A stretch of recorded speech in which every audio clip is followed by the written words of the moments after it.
Chairman, গ্রামের ভাই, আরও জনসাধারণ, আমরা গরিবদের জায়গা, শেষ ঠিকানা, এই শেষ ঠিকানার জায়গাটা আপনি রক্ষা করে দেন আপনারা সবাই মিলে। এই কবরস্থান আমাদের এখানে এই কবরস্থানের জায়গাটা আপনারা রক্ষা করে দেন। 3 পাশে কবর, 3 পাশে কবর, 80% একজন লোক যদি মারা যায় এখানে সারা মাটি দেওয়ার মতো কোনো জায়গা নাই স্যার সত্যি কথা পরিস্থিতি নাই। সেই জায়গাটা ধ্বংস হয়ে যাচ্ছে। এটা আপনারা আইনের লোক, আমার চেয়ারম্যান সাহেব, আমার ভাই, আরও যারা আইনের লোক একজন আছে, আইন দিয়ে আইনের কাজ দিয়ে আমাদের এটা আমাদের কবর রক্ষা করে বাড়ি আছে এখানে, শেষ ঠিকানা। এই বাড়িগুলো রক্ষা করে দেন। গরিব মানুষ তারা অসহায় গরিব মানুষ, এই যে বাড়ি দেখতেছেন, এই বাড়িঘরগুলো এই দাঁড়া, এই যে বাড়ি দেখছেন, আরো ওইদিকে বাড়ি আছে, আরো বাড়ি আছে। এদের কিন্তু কিচ্ছু নেই। এদের বাড়ির জায়গা নাই বিধে এখানে আছে, বাড়ি কি আছে? সরকারি জায়গার উপর বাড়ি। বালু তুলেছিল বাড়িরা ঘুষা দেয়।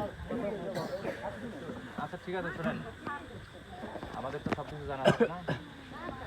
চেয়ারম্যান সাহেব ব্যক্তিগতভাবে এটা ইতিপূর্বেও রক্ষা করার চেষ্টা করছে, জি আমরা দেখা গেছে, কিন্তু নানান সময় নানান কারণে আবার সেটা হয়তো হচ্ছে না এরকম আর কি। এখন যেহেতু এটা সর্বস্তরে জানাজানি হচ্ছে, আমরাও জানছি, অফিসার জানছে, আমরা এখানে আসছি, চেয়ারম্যান সাহেবের মেসেজের মাধ্যমে আমরা জানলাম, সরজমিনে দেখলাম। এটার যে আমরা তো পুলিশের লোক, তাই না, আইনের লোক। এখন আমরা কি পারবো যে ওই বেকু পুরাই দিব? না, আইনগত ব্যবস্থা নেব। আমরা এখানে আসছি মানে সবকিছু আমাদের হেফাজতে চলে আসছে, সব আমাদের হিসাব নিকাশে আছে।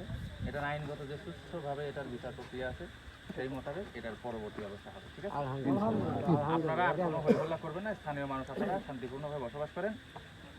এরপর এখান থেকে আর 1 মুঠ মাটি যদি নড়চড় হয় তাহলে আমাকে বলবেন যে আপনি আসার পর এটা হচ্ছে, তার মানে আপনি কথা রাখতে পারলেন না, তাই না? আপনারা আপনাদের চেয়ারম্যান সাহেবের প্রতি আস্থা রাখবেন। চেয়ারম্যান সাহেব যেভাবে বলে সেভাবে আপনারা চলবেন। ব্যক্তিগতভাবে কোনো ইস্যু তৈরি করার দরকার নেই। আপনারা লোকাল মানুষ, যিনি চেয়ারম্যান উনি আপনাদের মেম্বার। আমি বললামই তো। এখন আমি যেটা জনগণের পক্ষ থেকে আমি যেটা অনুরোধ করব সেটা হলো যে এই অবস্থায় যদি এই পুকুরটা আপনারা ফেলে দিয়ে চলে যান, যে আইনগতভাবে হয়তো বেঁকে নিয়ে গেলেন বা যারা এই কর্মকর্তার সাথে জড়িত তাদের বিচার করতেছেন, সবই করছেন, কিন্তু পুকুরটা কিন্তু নষ্ট হয়ে গেল। আমি অনুরোধ করব যে অন্তত তাদেরকে দিয়েই এই পুকুরটা 4 ধার বান্ধায় এবং কবরে পাটটা যেন তারা বেঁধে দেয়। আলহামদুলিল্লাহ, এবং এটা মাটিটা লেভেল করে দেওয়ার ব্যবস্থা, এটা আমার অনুরোধ।